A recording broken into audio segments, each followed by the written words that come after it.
नमस्कार साथियों। तो जैसा कि आपको पता है कि आपका रिज़ल्ट आ चुका है ना, तो उसमें कुछ अलग अलग तरीके की समस्याएं इस बार देखने को मिल रही हैं। चूँकि पेपर OMR का था, तो आप जैसा कि देख पा रहे हैं, ये BSc थर्ड ईयर के जो स्टूडेंट फिज़िक्स वाले हैं, है ना, तो उनके में 3 पेपर आने थे और मैक्सिमम मार्क्स यहाँ पे 225 लिखा है। बात पूरी समझिएगा। मे भी ये दिक्कत आपके भी साथ है, आपने जल्दबाजी में चेक न किया, तो एक बार चेक ज़रूर करिएगा। अब आप सोच रहे होंगे कि दिक्कत क्या है मैम, तो आइए हम इसको विस्तार से समझाते हैं कि आखिर मामला क्या है।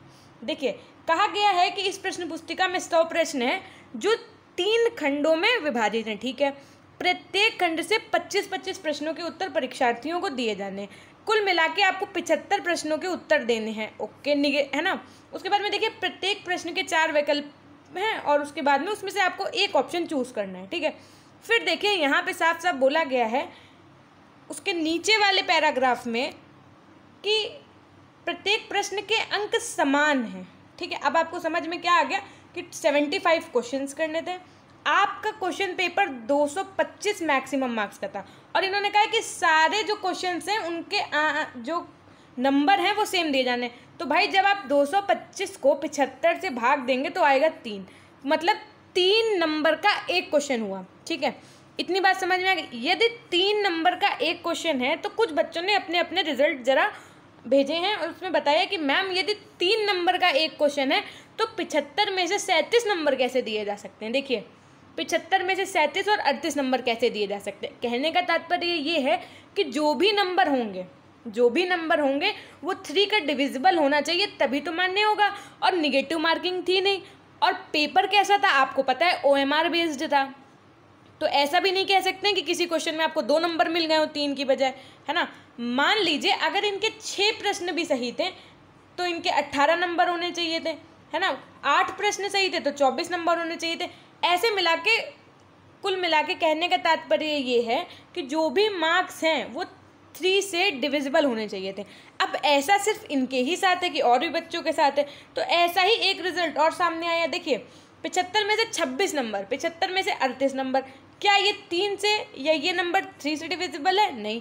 तो इसका मतलब ये मार्किंग कैसे की गई है, इसमें थोड़ा सा कन्फ्यूज़न है। सो इसके लिए आप एक बार अपने अपने रिजल्ट को भी चेक करिए। ज़रूरी नहीं है कि ये सिर्फ थर्ड ईयर वालों के साथ हुआ है।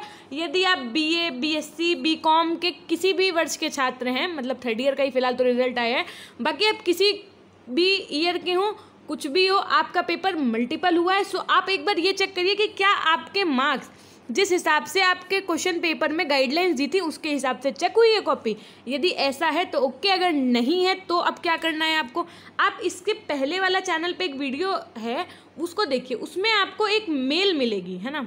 एक मेल है, उसमें प्रॉपर जा करके आपको उस मेल पे, उस अकाउंट पे आपको मेल करना है और उसमें आपको क्या बोलना क्या मतलब लिखना है, आप अपनी बात पूरी लिखिए कि सर फलाना क्वेश्चन इतने मार्क्स का था, सो इतने नंबर ये हो गए, और प्रॉपर अपना रोल नंबर, अपना नंबर सब पूरा मेंशन करके एकदम बढ़िया से उनको मेल करिए और उनसे ये जवाब मांगिए कि आखिर कॉपी किस तरीके से चेक हुई है। ओके, सो ऐसा करने से कि मे बी रिप्लाई आए। और कमेंट सेक्शन में आप ये ज़रूर लिख दीजिएगा कि ऐसा आपके साथ यदि हुआ है तो ये लिखना ना भूलें, क्योंकि मुझे ये जानना है कि ऐसा सिर्फ 1-2 ही विद्यार्थियों के साथ हुआ है या बहुत से विद्यार्थियों के साथ हुआ है, और अगर ऐसा हुआ है तो क्यों हुआ है, जो हम लोगों को समझ में नहीं आ रहा है।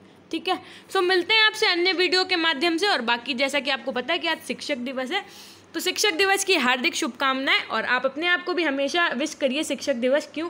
क्योंकि आप जब अपने आप को मोटिवेट करते हैं तो मीन्स आप अपने आप को भी कुछ ना कुछ हमेशा सिखाते रहते हैं। सो खुश रहिए, मुस्कुराते रहिए, कभी अपने लिए तो कभी अपनों के लिए। Thank you.